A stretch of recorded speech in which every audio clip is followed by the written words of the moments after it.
在介绍过许多水力发电厂之后，我们认识了利用原有自然河川落差来产生电能的川流式发电。但在现今工业社会的活动形态下，一日用电量就会有很大的变化，深夜用电量仅约白天的60%，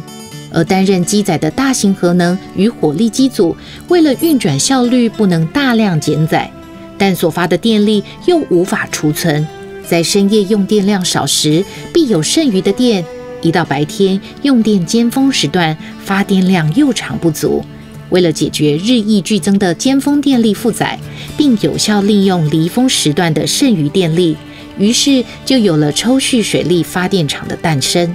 明湖与明潭发电厂就是最佳例证。日治时期建造的日月潭水库储存了大量的水利资源，因此这2个电厂就以日月潭作为上池，并分别筑坝作为下池，利用上下池的落差，在白天用水力发电补充尖峰用电，再把发电后的尾水引到下池储存。到了深夜，就利用火力和核能电厂剩余电力，把下池的水循着原来的水路抽回上池，等待白天尖峰时刻到来，再放水发电。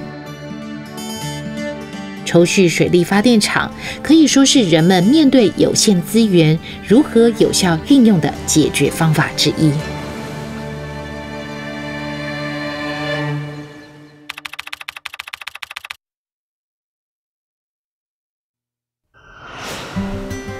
1973年起，台电聘请西德与瑞士联营的顾问公司进行尖峰电力的综合研究与比较分析，包括明湖及明潭2计划。研究结果指出，明湖及明潭2个抽蓄计划都优于所有火力式的电力设备。明湖电厂的下池是明湖水库，位于南投县水里乡的水里溪河谷，紧邻大关一厂，与上池日月潭之间有310公尺的落差。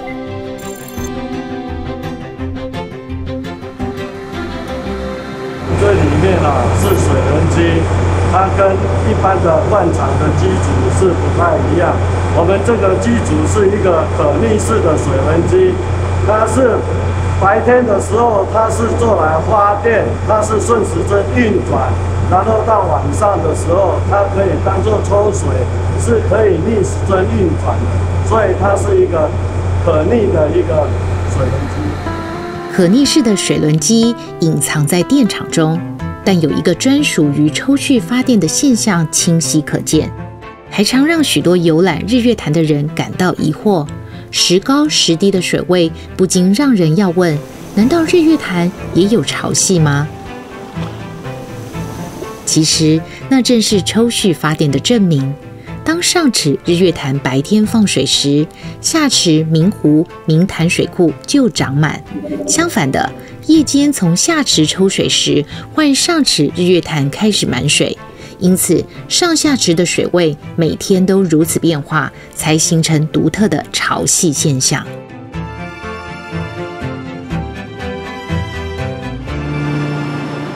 明湖电厂共装置4部发电机组，完工后不仅是台湾第一座抽蓄式水力发电厂，规模在当时也是亚洲第一。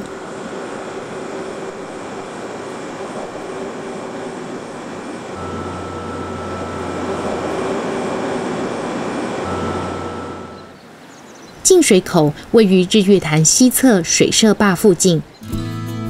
设有闸门直井2座。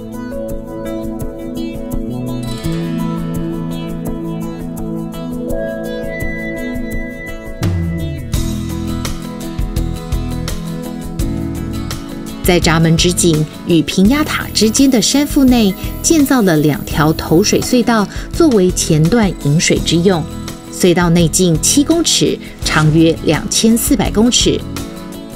让来自日月潭的水穿过台21线中潭公路下方，跨越投射溪，再经平压塔后进入压力钢管。这条水路同时用来发电与抽水。而设立于投水隧道与压力钢管之间的平压塔，是应对水锤作用的重要结构物。想象水流在管路中流动，如果下游的阀门快速开关，管内就会瞬间产生压力，落差和流量越大，水锤作用所产生的压力就越大，容易造成管路损坏。平压塔就是用来平衡这样的压力，以保护送水管路设施的安全稳固。明湖电厂的平压塔像是2座烟囱，耸立在投水隧道与压力隧道的衔接处。为了抵抗强大的水压，混凝土衬切厚度达80公分以上。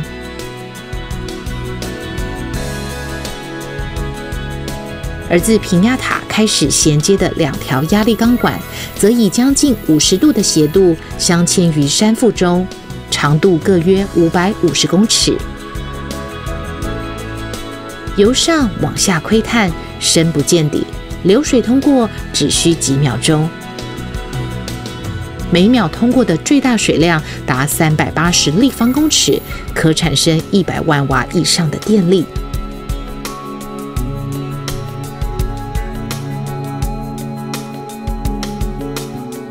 除了投水隧道、压力钢管之外，其余的发电厂、尾水隧道、电厂通道、电缆道均位于距山顶约200多公尺的腹地中，成为一个大规模且施工艰巨的地下土木结构。这是台电有史以来最庞大的水力发电工程。除进水口由中华工程师做之外，所有地下工程全由荣工处承办，并提前4个月完工。52个月的工期之短，甚至连国外同类型工程都非常罕见。明湖电厂完工商转后，交由大关发电厂营运，改称为大关发电厂2厂，简称为大关2厂。发电后的尾水则蓄存于明湖水库，又称为复淡池。所储存的水一部分抽回日月潭，继续循环放水回大关2厂重复发电，一部分引至水里机组发电。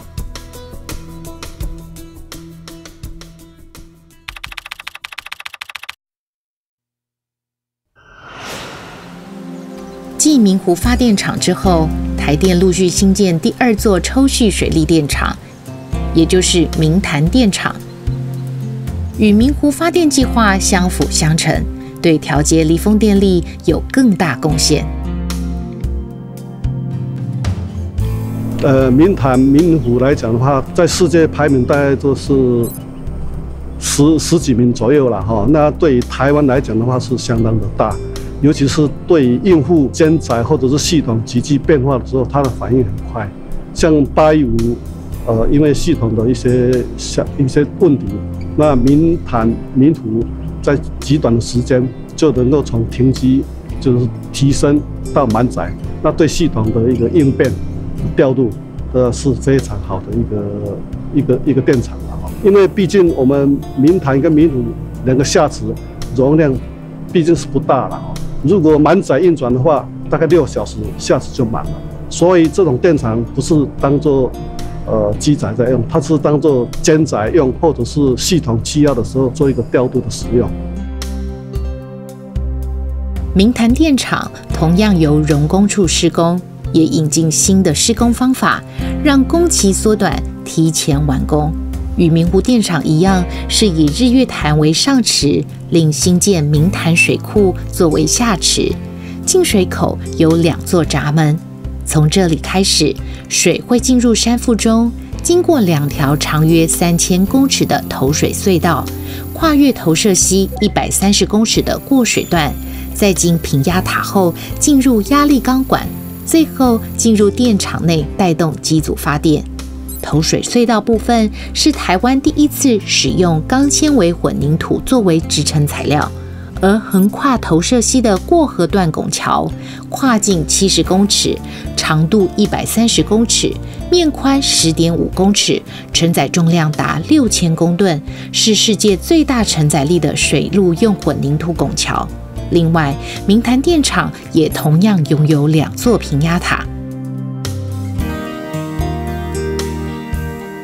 自平压塔开始为2条平行的压力钢管，倾斜度48度，上下落差380公尺，尾部直通电厂。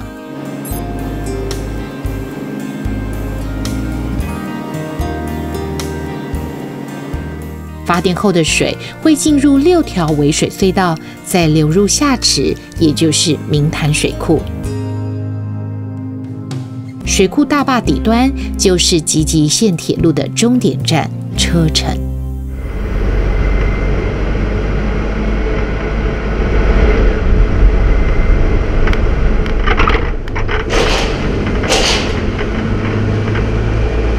明潭地下电厂规模更胜过明湖抽蓄工程，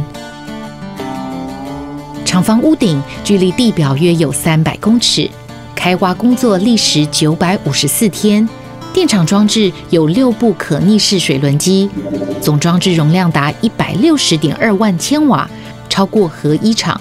年发电量约24亿度，超过全台水力发电总装置容量的35%。1993年完工时，成为当时世界上最大的抽蓄水力电厂，目前也仍然是东南亚最大。日后一并管辖明潭、水里、巨宫、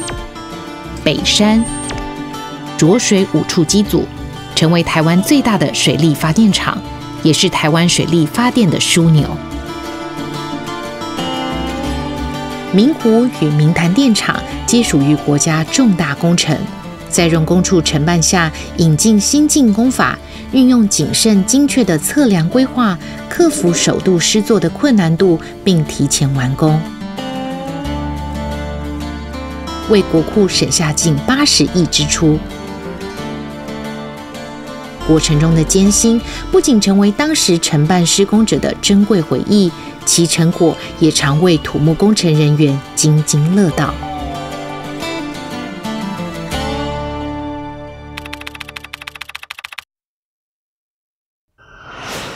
至此，我们已经知道，日月潭水力发电系统是台湾电力重要的发电枢纽，而它的水源原本是依赖5界引水隧道，但从日治时期兴建以来，已持续为日月潭供水超过80多年。隧道撑砌的混凝土多以劣化磨损，经评估后，台电又规划了新5界引水隧道工程。它连接原有5界坝与新建的利溪坝，将利溪溪与浊水溪水引入日月潭，以维持正常稳定的供水，并提高日月潭发电系统的利用率。总长约16.5公里，是台湾最长的引水隧道，长度甚至超越雪山隧道。完工后，每年发电增加7600万度。其过河段输水钢管拱桥，则位于5界坝下游约3.5公里处。采大跨度拱桥跨越浊水溪，距离河面达55公尺。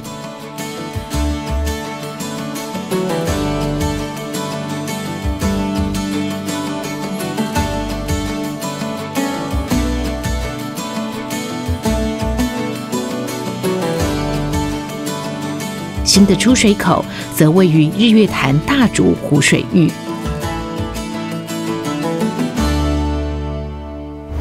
当时他选了这个地方就是有2个考量，第一个就是圆盘的那个坚固度够，然后在这个地方是整个浊水溪最窄的地方。当时施工的确也非常的困难很困难，因为你在这么一个跨距那么长的一个地方要施工它那个机具什么都运送干什么都是很大的一个问题，而且当时是没有道路的，没有像我们来那个道路，所以当时他就是这边做了一个基础，然后在岸上那个地方，现在看到一个平台那个地方做了一个基础，然后用那个索道吊着那个小怪手，大怪手，然后包括后续的那个钢管，要衔接要干什么，就是都是靠这个索道来施工。这个过河段的钢管的那个架设是在一个拱桥上面，然后它的是一个钢拱桥的一个构造，它钢出的钢拱是在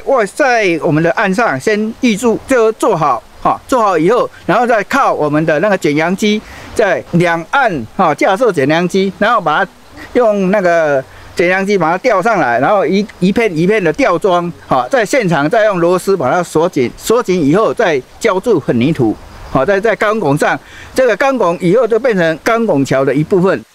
拱桥本身是165公尺，那钢管是240公尺，分别砍入这个上下游。它当初设计的那个安全考量是相当于我们一般公路桥梁的那个安全系数的10倍。新武界引水隧道为了能缩短工期，并减少对自然环境的破坏，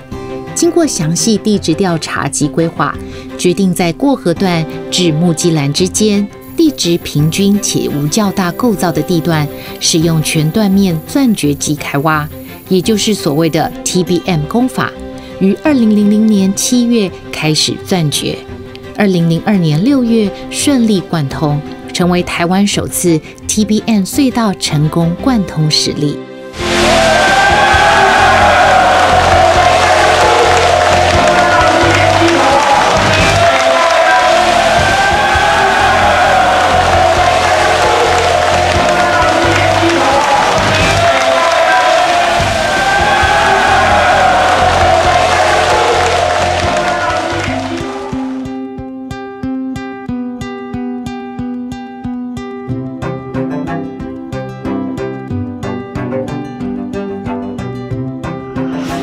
而新武界引水隧道工程的另一项建设，则为利溪坝与利溪引水隧道。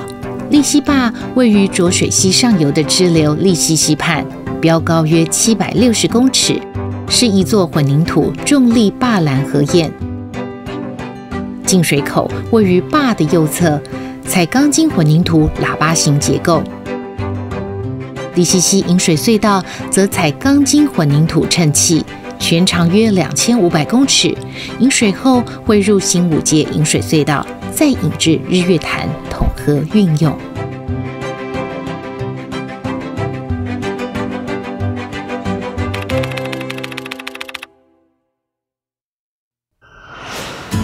日治时期，利用浊水溪所规划的日月潭水力发电工程，在1933年底第1期总算接近完工时，就已着手第2、第3期的工程研究。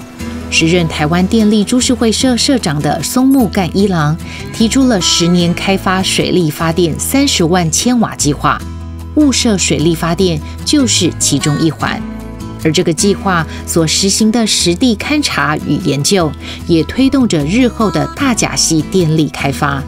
1939年，雾社水库开始动工，准备容纳万大溪与雾社溪的水，再送到万大发电所发电。但1941年太平洋战争爆发，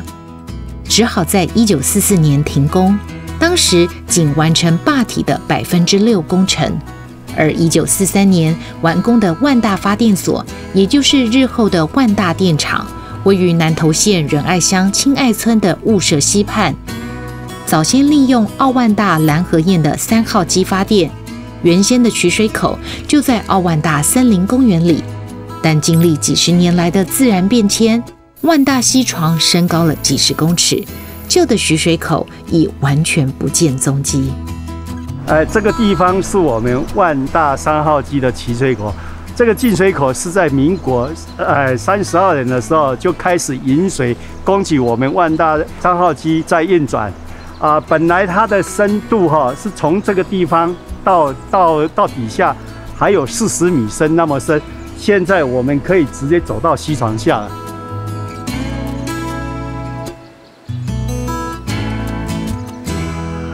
前方我们看到的那个闸门，就是我们将来的那个3号机的起水口的位置。起水口它会经过我们现在原本的沉沙池，然后就流到我们3号机那一边去发电。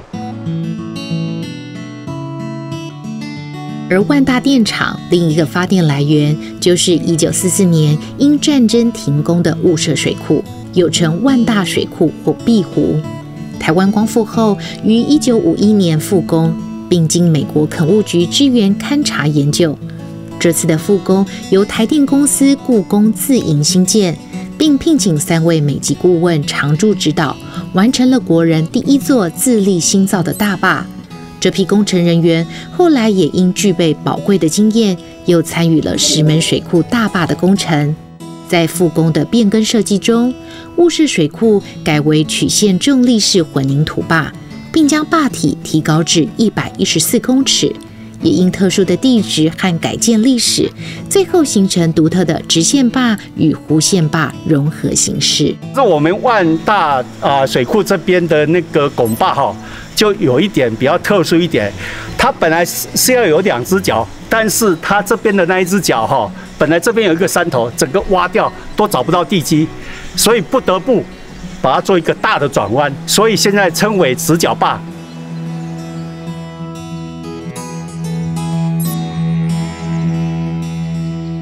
1957年，雾社水库完工后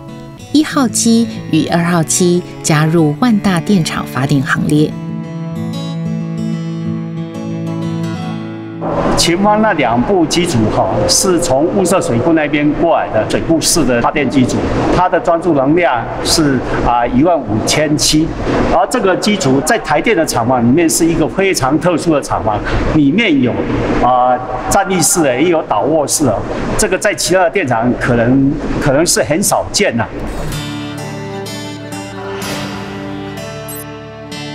直到2003年，又为了改善风水时雾社水库溢流情况，台电进行万大电厂机组扩充，并由行政院核定办理万松发电计划。在万大电厂增设3部发电机组，其中包括在雾社水库增建4号机。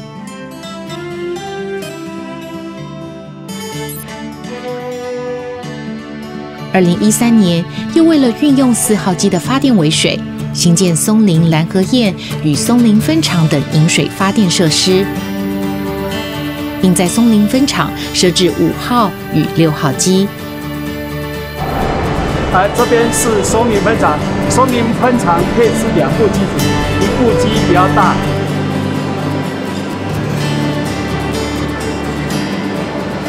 松2机比较小。这2部机组的用水是由我们万大机组那边的那个尾水，经过松林南二堰，流到我们这边前址过来发电的。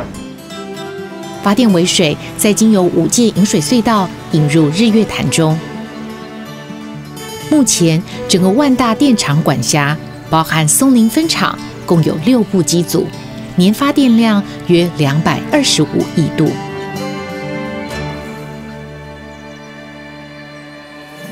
台湾国家建设档案水利电能篇的最终章，我们选择了最先开始规划的浊水溪流域，同时也仔细回溯当时的开发历史。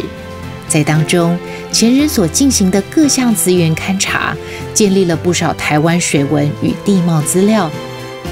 积极推动并实行的工程建设，也留下许多值得参考的经验。建设的能与不能，立基在妥善的土地规划与保育之上，而各项工程也是在土地上生活的人们寻求生存长治久安的众多解答。水与电走过的路，作为答案之一，其实也提醒着我们，不论经历多少天灾人祸或朝代决策的变更，人类文明该如何与自然环境共存，始终仰赖着无数的经验与检讨。这也是所有生活在其中的人不能不承担与思考的生命课题。